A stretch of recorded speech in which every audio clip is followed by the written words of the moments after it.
right. Welcome to this week's installment of the Warrior in a Garden podcast. My name's Greg Copeland. I am the owner of Synergy Coaching and Wellness, as well as Jade Dragon Negong and Kung Fu School. Our topic today is going to be a little bit different. Like I had mentioned before, we have been working on our self-mastery series. I wanted to jump off of that for just a minute today and wanted to talk about something that had been brought up by some of my students, but it also kind of been on my mind as well, and that is dogma in martial arts and internal arts practice. A lot of what we're going to talk about today is going to pertain to our practice in terms of our internal arts practice, or when we get into discussions about our martial arts practice. But the overriding message here probably applies to a lot of other things in our lives, and especially with the way that a lot of different people tend to view the world, and the lens that they view the world from overall. So let's dive right into it.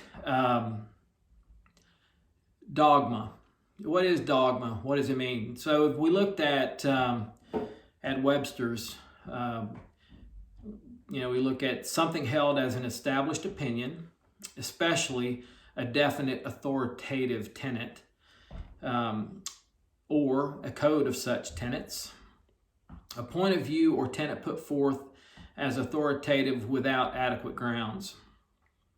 Also, the second definition that it provides, and I changed this one a little bit because they tied it to church, and I kind of broadened that out a little bit. So doctrine or body of doctrines concerning faith or morals formally stated and authoritatively proclaimed by any group or individual. Now I changed church to group or individual, because I think dogma is broader than just talking about it in a biblical or a church sense.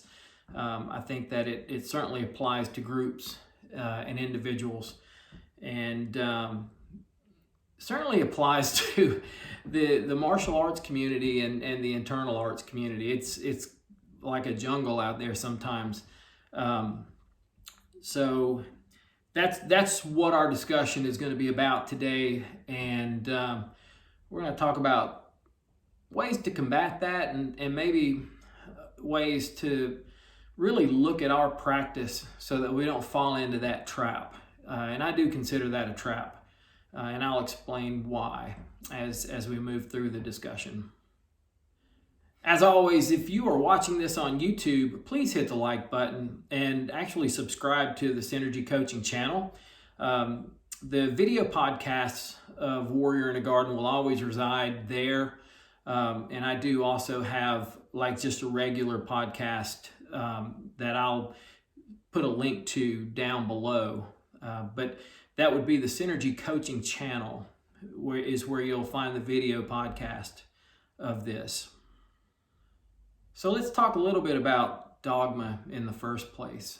When we think about dogma and we think about people that hold dogmatic positions on really any issues, political issues, we're talking about it in terms of martial arts, religious issues, people that hold dogmatic opinions are incredibly steadfast in how they view their sphere of knowledge on a particular subject. And they are not open to really contemplating any other pathway, okay? And sometimes it even goes further than that. It's not that they won't contemplate another pathway.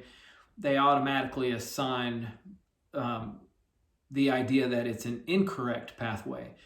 And I find that dangerous for us as we want to grow in life, and is curious about where that may even come from. From most of my observations in terms of where that would come from, probably first and foremost, it comes from like a level of arrogance that people hold. Also, maybe I think narcissism tends to tie in, and we'll have like a long discussion on narcissism in a future podcast, because I can have a whole podcast just on narcissism and the dangers of narcissism and where that comes from. But I think ultimately, in my thought process on this, is it comes from insecurity. And I say insecurity, and you might think that's a little bit odd, because these people are so steadfast in their beliefs that they won't change off of it. But I do think that it stems from a level of insecurity, and anybody that's not able to open up their mind to different things probably doesn't want to be challenged. And if they don't want to be challenged, that typically stems from having secure positions on what they practice, on what they believe, and the way they live their life ultimately, because our practice is really important to how we live our lives. But so let's talk about some observations on how the world approaches different ideas. It is healthy to discuss and share ideas and even debate ideas. Anybody that knows me knows that I'm willing to debate ideas at any moment's notice, and I do spend time doing that with folks. And I think as long as it's healthy, then I think that it's a positive thing to do. I think debate is always a good thing, no matter what we're talking about. So I think it's healthy to be able to have an exchange of ideas and an exchange of information. But part of that is having respect for what the person you're debating or the ideas that you're debating, what they hold, because I'll here in just a few minutes, I'll go over my journey.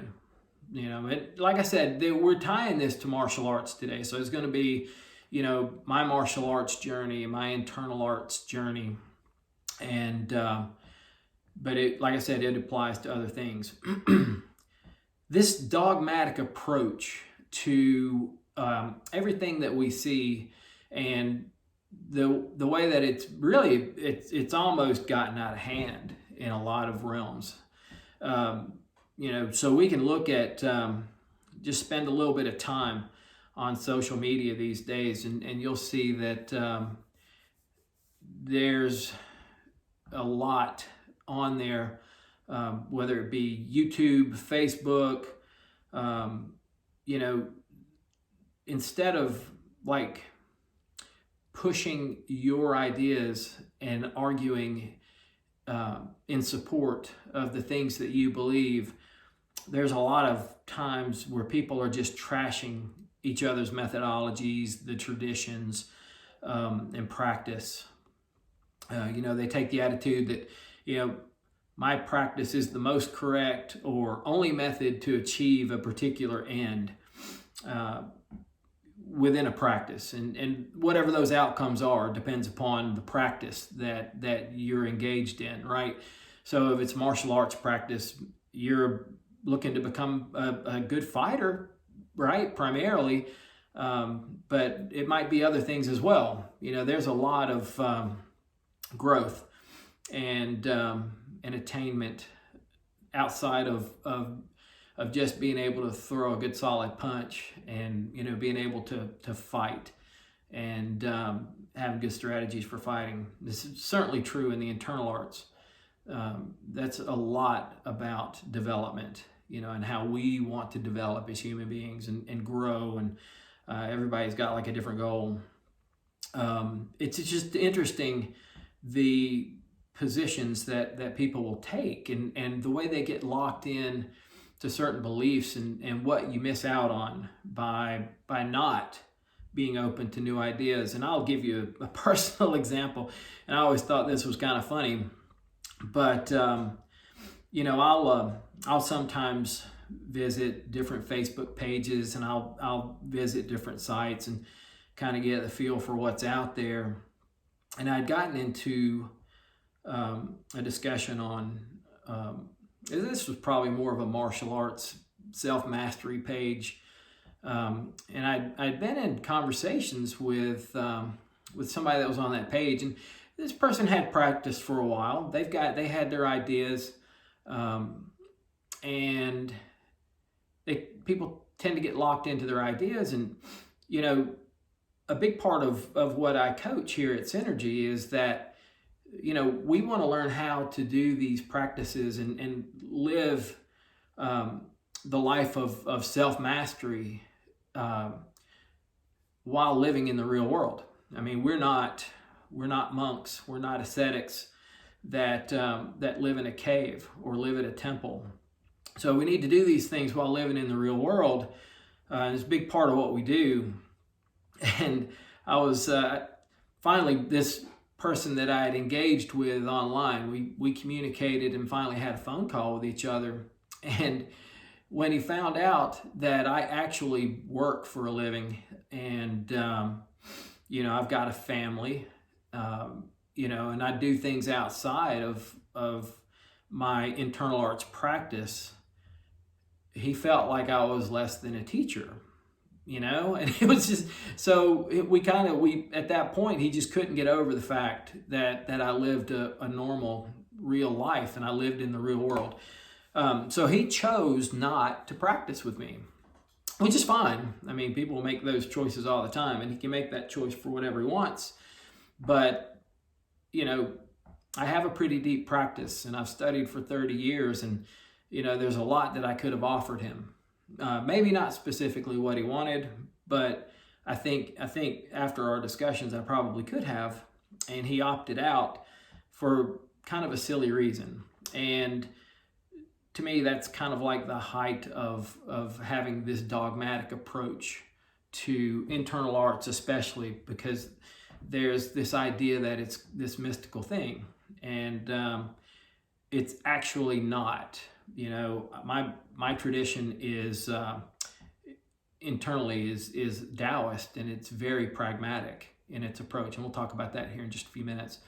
But at any rate, I thought that was kind of an interesting example of how people get locked into an ideal about the way practice should be, or about the way something should be, because they've got preconceived ideas, and we don't want to get locked into those. We want to be able to expand our horizons as much as possible. So how do we muddle through all of this? What's the right answers in our approach to these things? There's just so much out there, right? I mean, so if we talk about from a martial arts perspective, you've got Kung Fu versus karate versus Taekwondo. You got fake martial arts versus real martial arts. And who really gets to decide these things, right? I mean,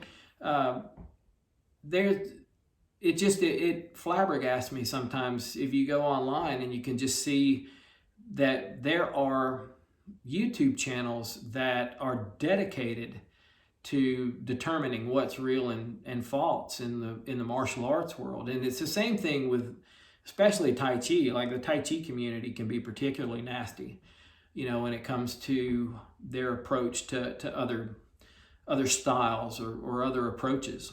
So, who gets to decide these things? What's right, what's wrong? And we're going to dive into that here in just a minute, and we'll kind of maybe come up with an answer to that question. So let's break this down a little bit. We'll start out I'm going to kind of share my journey with you guys, and it'll maybe help you understand why I remain open to a lot of different ideas, and kind of understand how everybody's journey is different, and it's not necessarily going to coincide with mine, and it doesn't necessarily have a a real ingrained pathway that you need to follow. I'll start out by saying I believe in traditions. Okay, my pathways are I have a Shaolin tradition, and that's basically my external martial art world, and it also had some internal things as well, but it wasn't as adequate as I felt like maybe I needed. We'll talk about that briefly. And then I have a Taoist tradition, and my Taoist tradition is actually quite pure. It's a Longmen tradition. It's Northern Taoist tradition. So, it's pure, and I believe in pure traditions, right? I mean, they've been effective for hundreds, maybe even thousands of years, and they tend to work. But that also doesn't mean it's the only pathway. I'll start out with, we'll back up and I'll start out with my beginning.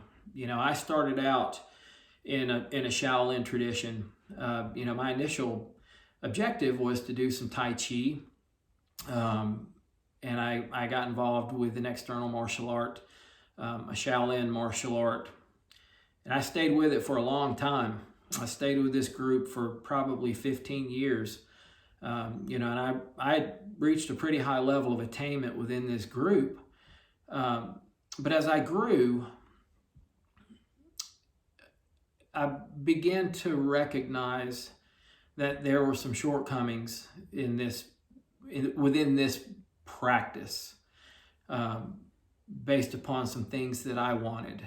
And primarily, it dealt with the internal side of things. I didn't feel like the practice was quite deep enough, and I didn't feel like it was taught in a way that really helped achieve the internal arts themselves. And primarily, it had to do with the energetics of Tai Chi and Bagua and Xingyi. It felt more like it was an external art that was being passed off as an internal art. But I will tell you that those 15 years were great for me. I had a great teacher. He was a master within the system, and he was a direct descendant from the Grand Master of the system. And I got to know the Grand Master of the system quite well. And what he was just a great person, and he was probably a great teacher. Another part of it all was that, maybe his expectations weren't set high enough for his students. But that's another reason why I felt like it was time for me to look in a different direction. I was searched, and I was able to find other teachers that helped fill those gaps. But at that point, my Shaolin training kind of had a base in that original Shaolin program. And then I kind of built onto it with some other teachers that actually had some pretty nice lineage themselves. And it all worked and tied in really well together. And then as I began to look, I wanted to find a deeper internal pathway. And started out, I was able to find a teacher that showed me an initial a Taoist pathway. And it was nice, and it was good, but I didn't stay with this teacher very long. But I did like the pathway that was presented. I like the Taoist pathway to internal work. It's very pragmatic, and it's built more upon building qualities within the body. And as you build these qualities, you're able to do more and more. And it's a very clear and real pathway. And the Taoists tend to take the mysticism out of internal work, because I'm not a real big proponent of that either. I think it's work. We'll do a lot more on how this plays out in future podcasts.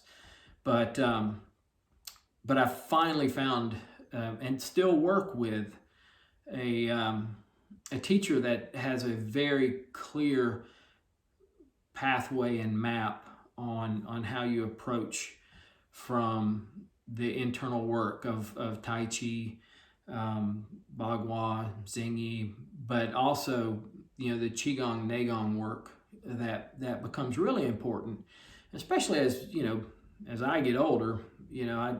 I'm not much into fighting anymore. I still like to practice the external work, and I do, probably 3 or 4 times a week. I'll do external martial art workouts, but it's not a hugely important part of what I do anymore. So that'll be another part of how this dogmatic approach to everything falls apart, because things change. You change, your pathway change, the things that you want will change. So as we talk about change and we talk about the lesson to be learned as we go through all of this practice, and we take on this journey of self-mastery, of wellness, no matter what it is, ultimately, whatever you choose to do, that journey becomes yours. All right, it's your history, it's your journey, and your starting point. You'll start and you'll have a set of ideas of what you want the end product to look like, and I can tell you that end point's probably going to change. What you see is it will change as time goes on. And there are a couple of different reasons for that. Number one, you're going to age out of certain things. No matter what that is, even if it's like a Western vision of wellness, you're going to age out of some of the things that you can do when you're 35 versus what you can do when you're 65. So you're going to have a different pathway, and it's going to evolve and change, and it should. I mean, that's a positive thing to do. So you're going to age out. I've aged out of fighting. I've aged out of extreme levels of training. I don't have any desire to fight anymore. My fighting days have been over for probably 12 years, maybe a little bit more. I don't have much interest in that anymore. So I've kind of aged out of that, or I've matured out of that. And part of it is, I'm going to be 60 in next year's birthday, and I don't think I want to get into the octagon with some 25-year-old. Probably not a good matchup, even though I've got skill sets. There's just certain things that I'm not going to have the will to overcome with that. So as we talk about practice and arts and things like that evolve and change, I always like to use Bruce Lee as a great example with how things change and evolve. And I'll say this with a little bit of trepidation, because I'm not a gigantic Bruce Lee fan. I like him, and I think he made some great movies. And I like the Tao of Jeet Kune Do. I've read that. It's a nice work. And what I like about that is, Bruce Lee he took his classical martial art, okay, and he kind of expanded it as he grew. Like when he left his teacher, he expanded that art, and his idea was to strip away a lot of what he called the classical garbage of fighting. And it was effective for him in some regards, and it was effective in a lot of ways that were good.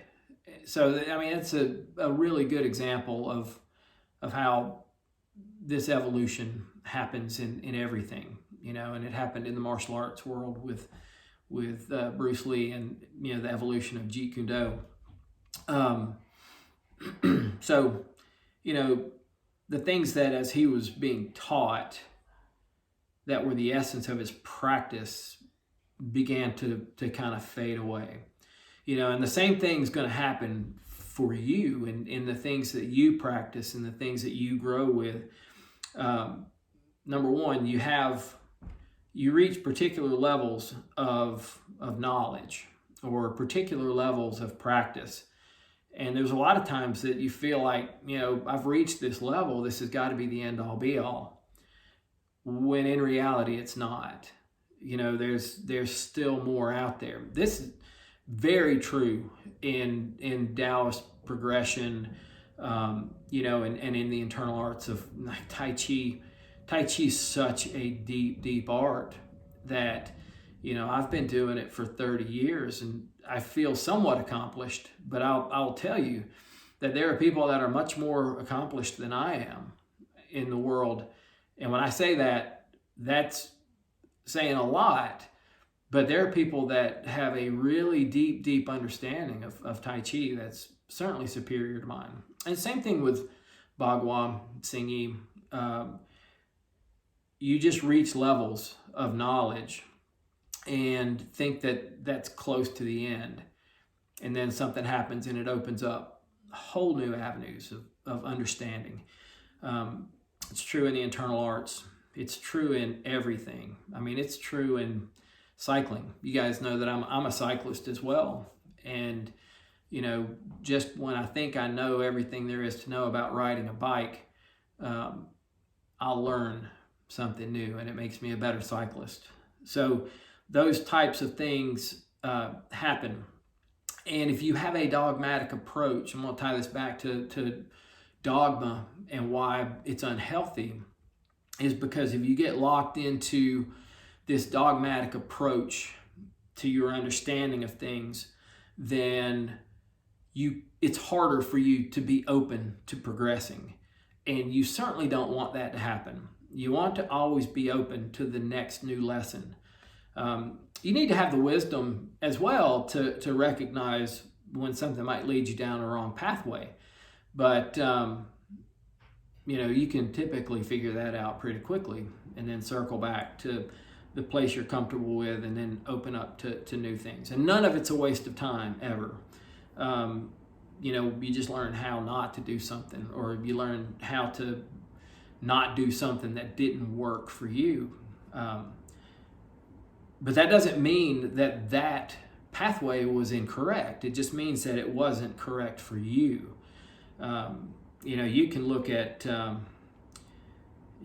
lot of different pathways that people go on. I mean, there's just so many. Especially if we're talking about meditation and internal work. I mean, gosh almighty, you've got the Buddhist approach, you've got the Taoist approach.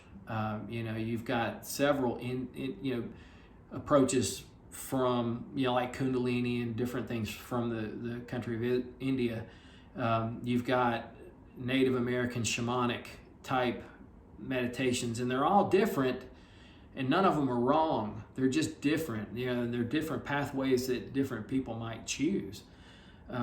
So, I guess as we look at like the tying this discussion all together,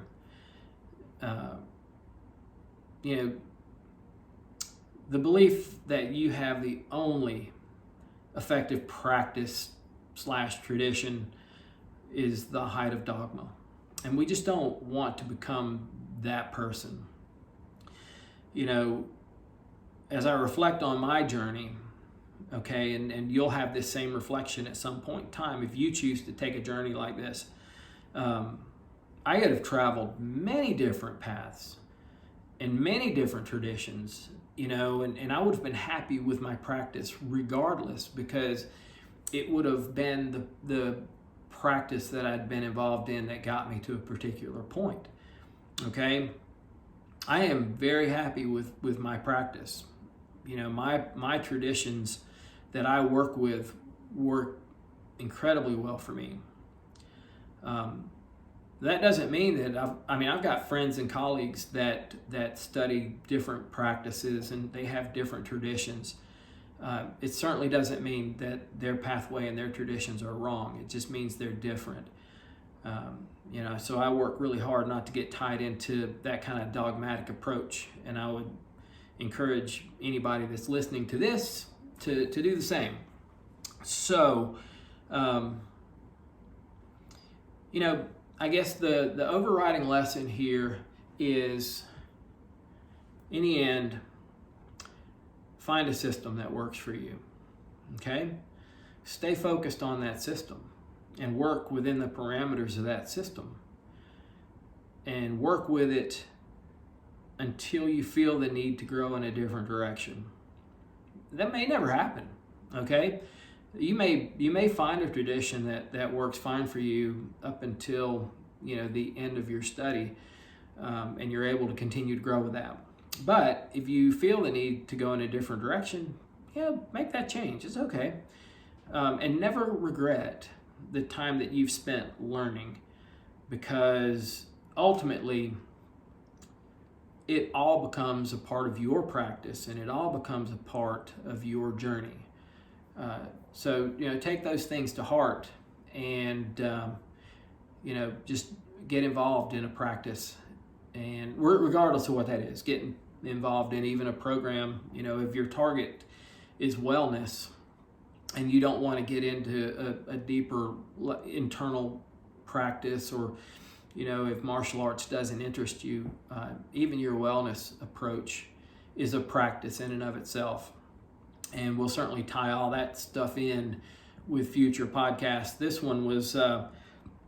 podcast was kind of something I felt needed to be said, and it is primarily for the martial world and the internal arts world, because I just think there needs to be a higher level of wisdom tied to those practices, and an understanding that just because there's a practice that's different doesn't mean it's necessarily wrong. The only time that I ever chirp up on something like that is if I sense that a practice is dangerous, and I'll point that out on why I feel like a particular practice might be dangerous. But that's it. I don't try and equate my practice to theirs. I just kind of point out, like especially with like chi deviation and different things like that, there are certainly some things that people need to be aware of. And I don't, like I said, I'm not negative in that approach. I think people can practice what they want to practice. But anyway, I think that ties everything together, and that's kind of what we wanted to cover today. And just keep dogma out of it. Keep dogma out of your life in general. Just always be open to new ideas, be open to new practice, and be open to new pathways.